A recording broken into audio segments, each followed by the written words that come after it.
Time and time again, I hear that experience is the greatest teacher. In fact, the other day, I was watching a video by your boy Zach, and he had on this wrestler guy talking about the kayfabe. I don't know, stuff I'm totally not experienced with. But anyway, the guy was talking about how knowledge is, information plus experience, which I always thought knowledge plus experience was wisdom. But whatever. I'm gonna roll with what the guy said, and it's interesting because I didn't criticize, but I pointed out that it seems like with Spider-Man, as I'm going on this journey of discovering the roots of Spider-Man, of reading all the original stuff and trying to figure out what exactly was going on, I don't know that they really knew what they were doing, and I think that's okay, because as Ditko and Lee wrote these stories and ironed things out, Peter was also learning the ropes of being Spider-Man, and it made things interesting. And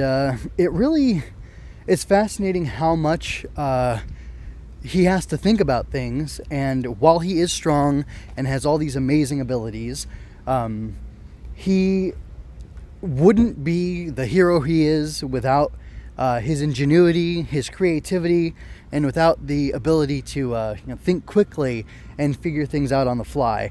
And I think that character of Spider-Man is really encapsulated in Amazing Spider-Man issue 2, and that's what I want to talk about right now. I'm MJ, I love Spider-Man, and I already outlined what I'm going to talk about, so here we go. First I want to talk about the covers. There's actually 3 covers in total, and I'll discuss all of them right now. So if you're looking at the video version with me, this actually has the Vulture on the front. It's advertising that there's 2 Spider-Man villains introduced here and 2 Spider-Man tales.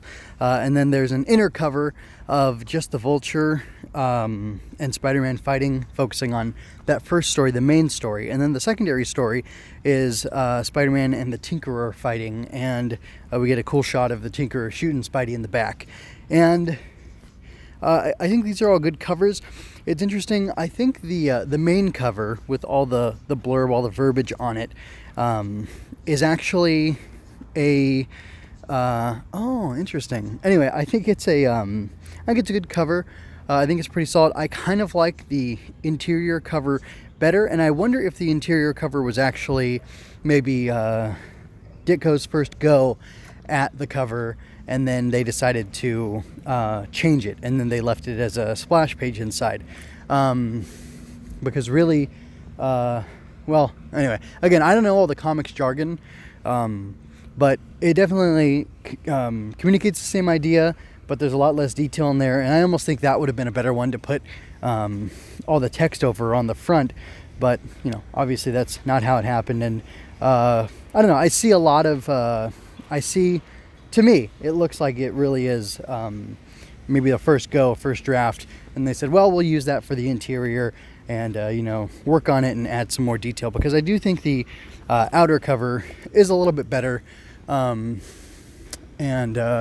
it's not that the work's necessarily better, I just think maybe it's a more dynamic pose, but really seeing, the 2 of them in the air, Vulture and Spider-Man, from the 2 different angles, it's pretty satisfying and exciting, and I think, again, this is kind of where I'm wondering, like, how much of this all was planned out and how much were Lee and Ditko figuring things out as they went along, because, like, the way they have Peter talk about swinging around on his webs and stuff, it seems to be more clearly defined, or like they have a better grasp of it in this issue, but I don't know, maybe they talked about, he can shoot out these threads of spider silk and then swing across them or climb on them and stuff, but they were just feeling it out, and I wonder how much of the actual art process helped to define and shape what Spider-Man's capabilities were, because they don't really clearly define everything. The thing is the strength and the stickiness,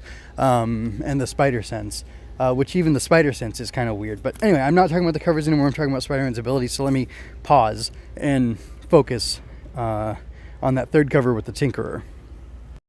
I actually think I prefer this Tinkerer cover to the others, and to the Vulture one, but I understand, I think, why Vulture was put on the main stage, because his costume is definitely more dynamic than an old man with glasses pushed up on his forehead wearing a long cardigan sweater. So anyway, I get it, but I just like the idea of the Tinkerer better. Maybe it just appeals to me a little bit more because I've known of Spider-Man for so long and I've hardly ever heard of the Tinkerer, although he was featured in I think Chip Zdarsky's Peter Parker's Spectacular Spider-Man, which was set after the collapse of Parker Industries and a bunch of other stuff. Anyway, which I think, did I already do a review of that, or I was planning on? I can't remember now. But regardless, I really do like the look of the Tinkerer. It's a very funny look. It's not very dynamic, but being that, spoilers for the very end of the issue, he was wearing a mask when Spider-Man fought him. I wonder what his next appearance will be, and I wonder how much he might come back, if at all. Yeah. So the whole comic is 25 pages, and that includes those 3 covers, or if you want to count the third one as like a splash page or whatever. So that means that there were 22 pages total with panels splitting them up, or telling sequential story, through art. And sorry, and it was really weird. This issue was so dense that it took me like maybe 30 minutes to read through it. And I read the first, 8 or so pages of the story to my kids last night, which everybody liked it, which was really cool. But, I feel like I feel so silly and so late to the party. But like, Steve Ditko's art is friggin' impressive. And I haven't looked him up to see how long he was drawing before he started working on Spider-Man. I don't know how long he was with Marvel. I don't know if he was with anybody else before Marvel or what, but I am so impressed by this guy's art. The panel layouts even are so interesting. I've never seen, there's a image where Spider-Man's going to be using a device that like a magnetic field disruptor or something like that, to stop the Vulture from flying, because he's guessed, correctly of course, because he's the hero, that Vulture's using some sort of magnetic energy to fly so quietly. And anyway, he has this disruptor that he uses, and it's really cool. There, Vulture's flying, Spider-Man's webbing him, and the way that they give the emphasis, that they give the focus in the moment to him activating the device and stopping Vulture from being able to fly, is there's this interesting U-shaped cutout panel in the middle of the action. It's at like the bottom of the page, and it splits the action on either side of it, and it very clearly communicates everything. But it just really struck me because I don't think I've ever seen a U-shaped panel like that before, and it sounds dumb, but that was really exciting and dynamic to me, and it was very effective. So I wanted to talk about the sequential storytelling and the interesting panel layouts that excited me. But something else I wanted to talk about is the dynamism and the iconic nature of how this stuff was drawn. There's an image of Peter where he has the Spider-Man mask over half of his face. His spider sense is going off. The yellow background is behind him. He's thinking about what he's sensing with his spider sense, and it's just such a great classic look. I know that they've carried that through showing half of his face as Spider-Man in comics for years after this, and it just wows me. It really amazes me that in the second issue they had this, and it may have been in the first, but I don't remember it. But it's very striking here. I think the yellow background making the mask and Peter's face pop so much from it might be why it's just so darn iconic to me. And I don't know, just really good stuff. This is going to be a bit of a weird turn, but there's this, after Peter is done making that magnetic disruptor device, we get this shot of him like leaning back in his chair, and the muscle work and I don't know what you call it because I'm not that into the art of everything, but like his pose is really interesting.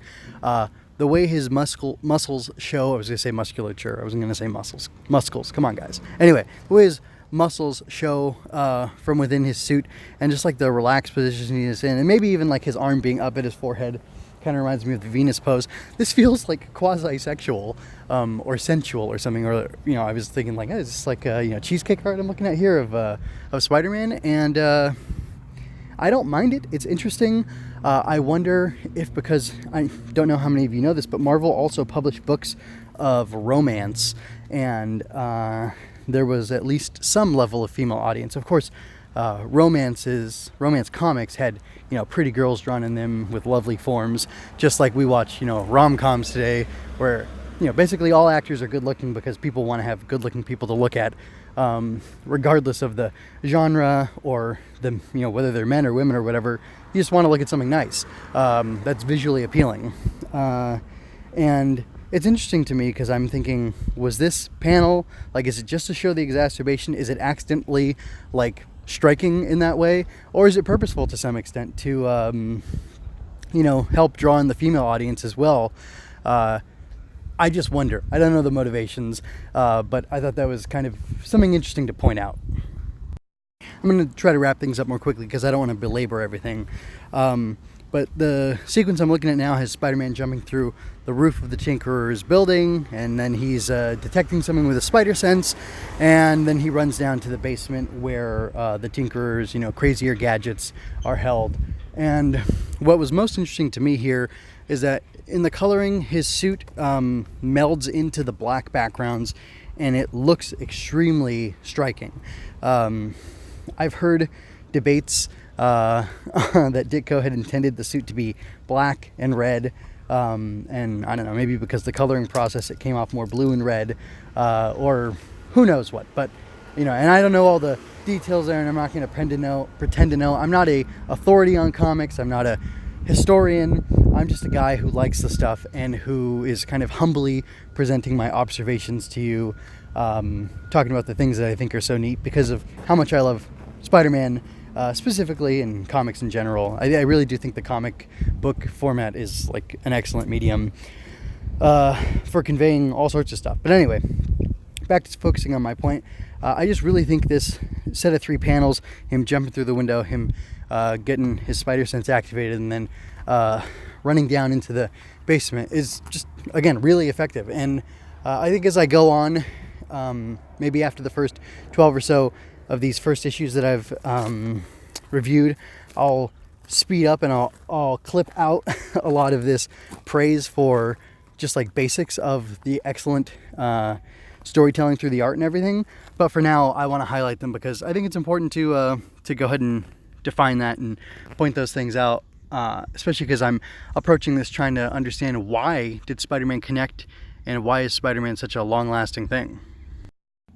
When Spider-Man's trying to escape a death trap set by the Tinkerer and his cohorts, there's this really cool panel where everything else in the background is blue, and there's like a diagram showing his hand with the web shooter and the different parts of it, and there's arrows pointing to it like a schematic type of thing, and I think that's just so cool. They did that kind of stuff in Amazing Fantasy 15? Yeah, when he was developing his web shooters and stuff, they showed that kind of stuff off, and that was really neat.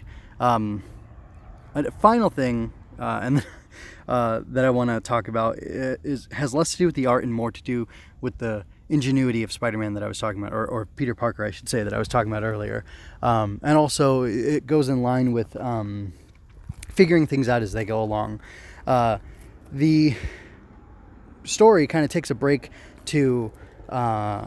Spider-Man was defeated, basically, by Vulture. Vulture knocked him out, and then he tossed him in this water tower, is that what they call it? Those things on the roof that store all the water in New York and other big cities. I don't really see them out here where I am in the burbs in California, but anyway.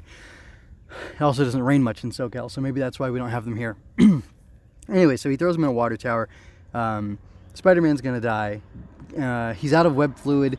He relies on his spider strength to save him. But then he goes back home, and he figures, if I'm going to beat this guy, if I'm going to take pictures and make money, to help support myself and Aunt May, which that's another great thing I'm not going to touch on. It's a very core part of the story. It's a core part of the character of Spider-Man.